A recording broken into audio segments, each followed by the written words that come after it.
Hello, everyone. Welcome to Guilds. So, in our last Guild session, we talked about avoiding dangerous animals. Today, we're going to be talking about specific animals and what to do if you encounter them. The first animal that we're going to be talking about is mountain lions. So, mountain lions are also known by many names, including puma, cougar, wildcat, panther, and catamount. These impressive large cats weigh hundreds of pounds and can leap 20 feet in one jump. They typically feed on deer. If you live in the Midwest or Eastern United States, you probably do not have to worry about mountain lions. In fact, no matter where you live, it is possible that you will never even see a single mountain lion, even here in Tahoe. Although there are at least 50,000 mountain lions in the United States, they usually try to hide from people. They are most active from just before dark to the early morning. When you pull a string on the floor in front of your cat at home, it will pounce on it, right? In the same way, mountain lions often follow anything that's moving quickly, including runners, bike riders, and animals. Mountain lions are especially drawn to anything that suddenly breaks into a run, which is what many people do when confronted with a lion. To dogs, particularly small ones, and to little kids who are running around. When you're hiking in an area of the country where mountain lions live, look behind you frequently as you walk. Don't forget to look up the ledges, trees, and hills as well. If you find a fresh kill like a dead deer, get out of the area. Mountain lions usually stay close to their kills. Hike in a large group and don't let younger children get out of your sight. Also, keep your dogs close to you. If you see a mountain lion, never turn your back on it. Never crouch down or bend over, and never ever try to run away from it. When you are faced with a dangerous wild animal, the most important thing to remember is to not run, scream, or panic. You will only make things worse. This next chart that we're going to look at shows the actions the experts say you should take when you encounter a mountain lion. Okay, so if a lion is far away and not paying attention to you, the danger level is low. You should stay in groups, don't run around or talk excitedly. Keep your eyes on the lion and don't block its exit. If a lion is watching you, is following you, watching you, but is more than 50 yards away, then the lion is curious. Do not turn your back, run, bend over, or kneel down. Try and grab weapons like sticks or rocks without bending over. Kids should stand together in a group or behind adults. Stand up straight and look as big as possible. And if you can, back away slowly. If a lion is staring at you and is less than 50 yards away or a half a football field away, then the danger level is high. The lion is wondering if you should attack. If you can get into a car or a safe location without turning your back, do it. Never run. Look big. Raise your jacket over your head, shout in a deep voice, and keep in a group. If a lion is crouching or crawling towards you, its tail is twitching, and it's staring at you very intently, then the danger level is very high. The lion is about to attack and is looking for a way to do it. If you have rocks, make sure you throw them. Get your pepper spray out if you have it. Show your teeth and growl. Make scary faces and move slowly to put a rock or tree between you and the lion, but do not take your eyes off the lion. Don't move to lower ground. If a lion's ears are flattened, its rear legs may be moving up and down or pumping. Then it is in attack mode. You are about to get attacked. Get ready to defend yourself. Some attacks can be stopped by rushing toward the lion with a large stick raised up like a weapon. Use pepper spray. If the lion is right next to you, poke it in its eyes and mouth with a stick, but stay away from its paws and teeth. So hopefully you never encounter a mountain lion, but if you do, this chart will help you know what to do. So always remember, never run, never turn your back, and don't scream. Just grab rocks, a stick, whatever you can that can be used as a weapon.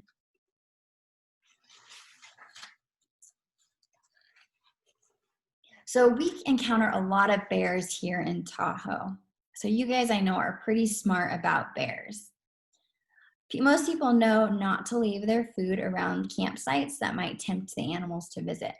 Hikers know that they need to hang their food high up in a tree at night and avoid wearing lotions that smell like food. Make sure that you give bears the respect and the space that they deserve. Stay away from them. I've seen a lot of bears and I've never had a bad experience with them. I've never been attacked. As long as you give them space, you should be fine. In some northern states, especially the northwestern states, there are grizzly bears, also known as brown bears, as well as black bears. In the United States, grizzly bears are responsible for more attacks than black bears.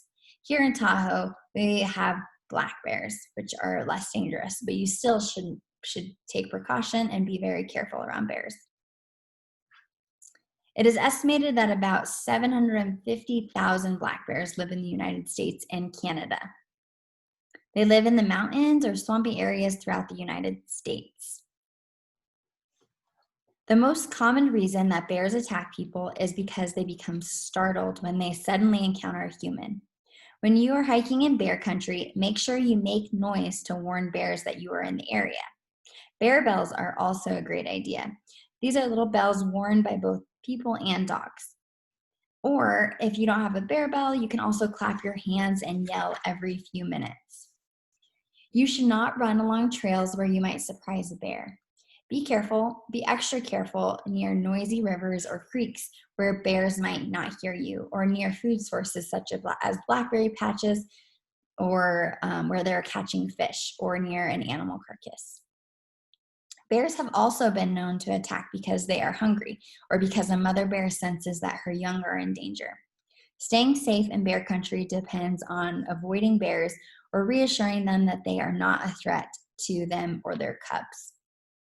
If you see a bear leave the area, bears may attack without warning, or they may show that they are upset by swaying their heads, making huffing noises, and clacking their teeth. If they have their ears pinned back to their heads, they are showing that they're tense.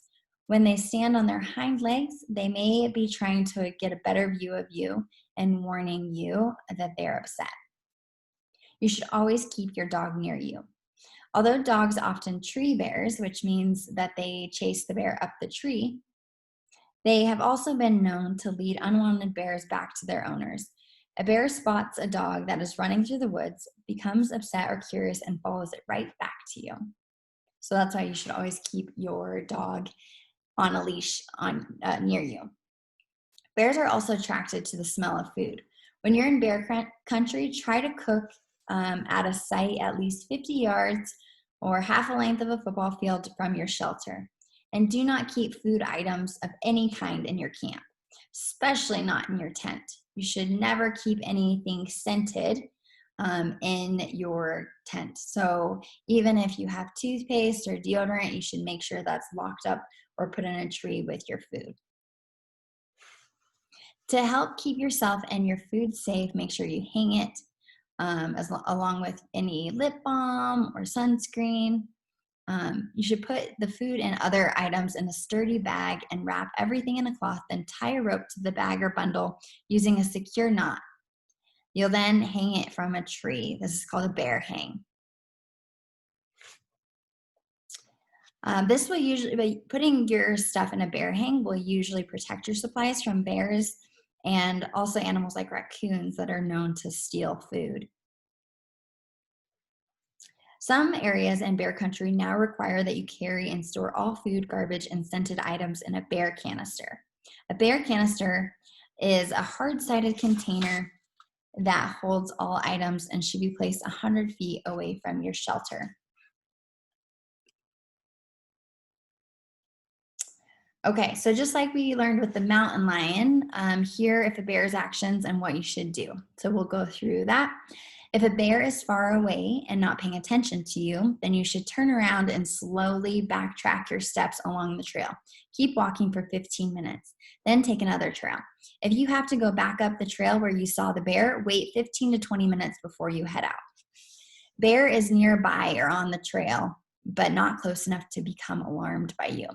You should keep your eyes on the bear. Back away from it. Get out your bear spray if you have some, and keep moving slowly away from the bear. Do not make eye contact with it. Back away about 400 yards. If the bear is at close range, don't panic, don't run, don't scream. Any of those actions can make a bear attack. Talk soothingly to the bear, but don't make eye contact with it and do not bend over. Stop moving if it looks like you're actively upsetting the bear. If a bear charges at you, don't panic. Most charges are false. If the bear doesn't stop, spray him in the face with pepper spray. If you don't have pepper spray, drop a hat or another item, not your pack and not your food, and back away quickly. The bear may be distracted and stop to examine the items.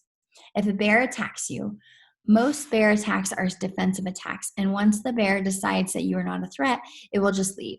You should curl up into a ball that protects your vital areas. Cover your head, cover your neck with your arms, and play dead.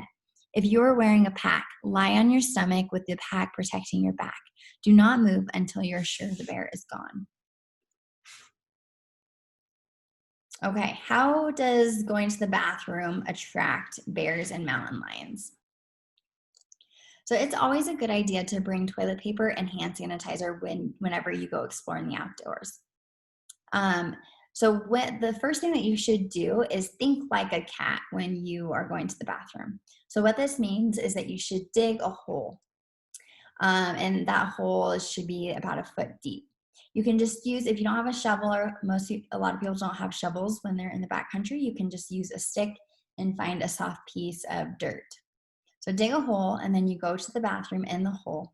Make sure that you cover up the hole completely when you're finished. This will cover up your scent. Human feces or human poop and urine draw bears and mountain lions to you and your camp. It also may attract smaller animals. So make sure that you always go to the bathroom in a hole. And you should also make sure that you go to the bathroom at least 100 yards from your camp, or about the length of a football field. If you have to go to the bathroom in the middle of the night and it's too dangerous to walk 100 yards away, it's best to dig a hole by your tent and go to the bathroom in the hole and cover it up. So the bottom line is you should pretty much always dig a hole, go to the bathroom in the hole, and cover it up so that your scent is covered. Even if you just pee, it will help cover up your scent. Also, remember to always take your trash with you. Don't leave toilet paper on the ground. Put it in a plastic bag and pack it out with you. Pigs and javelinas. So pigs are also known as a feral pig, and they're most common along the West Coast and southern states. They're typically pretty harmless. The most damage that they usually cause is to crops and to farmers. So they'll get into people's crops and ruin them. Other than that, unless they're cornered or injured or guarding their young, they're usually not dangerous. However, a javelina, on the other hand, is dangerous. Javelinas are very aggressive and should be avoided. So unlike a feral pig is bigger and it's fatter. A javelina is typically slender and small and usually weighs less than 50 pounds. The javelina has a gray and black coat with a white ring around its neck, just like you see in this picture in the right-hand corner. Javelinas have been known to attack humans and dogs for no apparent reason. If you see one, quickly go another direction. If you're confronted by one, make noise, throw rocks, and use pepper spray. If your dog is attacked, run away and try to get your dog to come with you. So a moose can weigh over 1,000 pounds. So its tracks look like a deer or an elk, just like you see next to here, but it is as big as long as an adult's hand. They're most common in the northern states. Moose are aggressive during mating season and will attack if they feel trapped, hungry, or threatened. Signs that a moose may be getting ready to attack is it may lick its lips, put its head down, its hair on its neck may stand up. Sometimes, just like bears, moose make false charges in an attempt to scare you away. Actual attacks on humans by moose are very rare. As long as you remember not to block a moose's exit or get too close, you should be okay. Wolves. So wolves are interesting creatures. Most wolves lives in Canada and Alaska, but they can sometimes be found in Arizona, New Mexico, Michigan, Minnesota. Fewer than 30 humans have been attacked by wolves in the United States in the past 200 years. So wolf attacks are super uncommon. If you encounter a wolf, you should clap your hands and make noise so that you don't startle the wolves. Wolves attack dogs way more than they attack humans. So again, just like we've been talking about, always keep your dog nearby you and on a leash. If you do see a wolf, you should make yourself as big as you can, throw things, and yell. Do not make eye contact with the wolf. A coyote. So anyone who has spent some time in the wild has probably seen a coyote. I know here in Tahoe, there are lots of coyotes. So you can see coyotes in the wild, and sometimes they're even walking in the neighborhoods, just like I have seen them here in Tahoe. Coyotes come in all sizes. Typically, coyotes are pretty shy and afraid of people. However, sometimes they get used to people if they are used to spending time in neighborhoods and can sometimes not be afraid of people. You should make sure that if you live in an area, which we do, that has coyotes, that you do not leave your pet food outside. You should feed your pets inside, and you should also keep small pets on a leash and inside, not just out by themselves. All right, so now we're gonna do an activity. So this activity is casting animal tracks. So what you'll need for this activity is you're gonna need scissors, a ruler, a 32-ounce plastic soda bottle, and a or a box of plaster, a quart or gallon size plastic food storage, and 8 to 16 ounce bottle of water. So if you would like to do this activity, then you can go ahead and read through these instructions. You're going to go outside and find animal tracks, and then you're going to mix up your plaster and pour the plaster in the animal tracks that you find. The plaster will harden into the shape of the animal tracks, and then you can display those animal tracks in your home. So this is a fun activity. Read through the instructions, make sure that you have all the materials, and have fun. Let me know if you have any questions. I hope you guys enjoy this activity. See you next time.